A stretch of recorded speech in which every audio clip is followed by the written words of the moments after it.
সহজে কিন্তু পরিবাস দেওয়া হয় না। আপনারা দায়করা হয়তো অনেক সময় জানেন না, আমাদের ভিক্ষুদের যে 227 শিল আছে, সেই 227 শিলের মধ্যে 4টি শিল হচ্ছে খুবই মারাত্মক। যে 4টি শিল লঙ্ঘন করলে ওই ভিক্ষুর আর ভিক্ষুত্ব থাকে না, সেগুলোকে বলে পারাজিতা।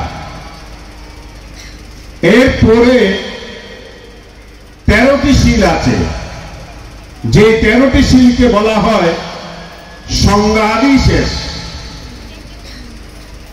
কোন ভিক্ষু যদি সংজ্ঞাদিশেষ আপত্তিগ্রস্ত হন, তখন তাকে পরিবাস নিতে হয়। পরিবাসের মাধ্যমে তিনি স্বাভাবিক জীবন পেতে পারেন এবং স্বাভাবিক জীবনে ফিরে যেতে পারেন, অর্থাৎ তার বিনয় সুরক্ষা হয়।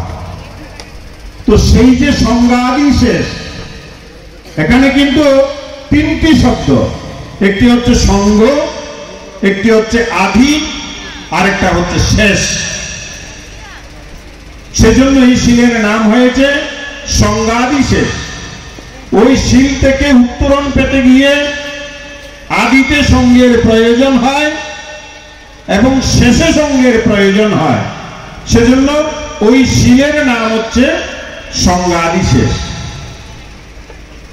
সেই 13টি সংজ্ঞাদিশেষের কোন একটি যদি কেউ প্রাপ্ত হয়, তাকে পরিবাস ব্রতের মাধ্যমে তার বিনয় সুরক্ষা করতে হয়। সেই বিনয় সুরক্ষা করার জন্য এই পরিবাসের প্রয়োজনীয়তা। পরিবাস একদিনও হতে পারে।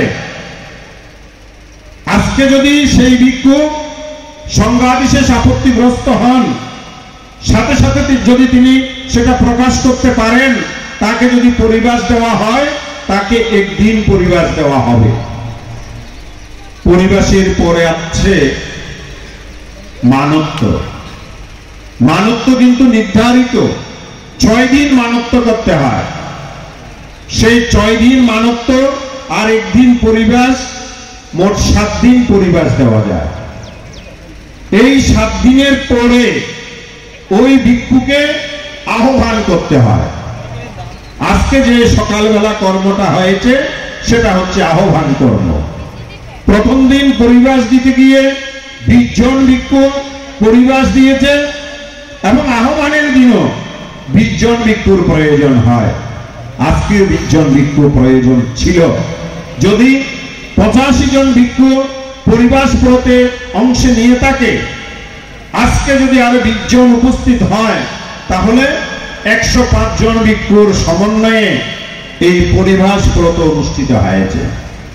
তো শ্রদ্ধাবান উপাসক উপাসিকা বৃন্দ, ভিক্ষুদের পবিত্র জীবন আরো পবিত্র রাখার ক্ষেত্রে জিনপাল স্থবিরের মহাস্থবির বরণ অনুষ্ঠান একটি দৃষ্টান্তকারী কর্ম হাতে নিয়েছে, যেটিকে বলা হচ্ছে পরিবাস বা ওয়াই।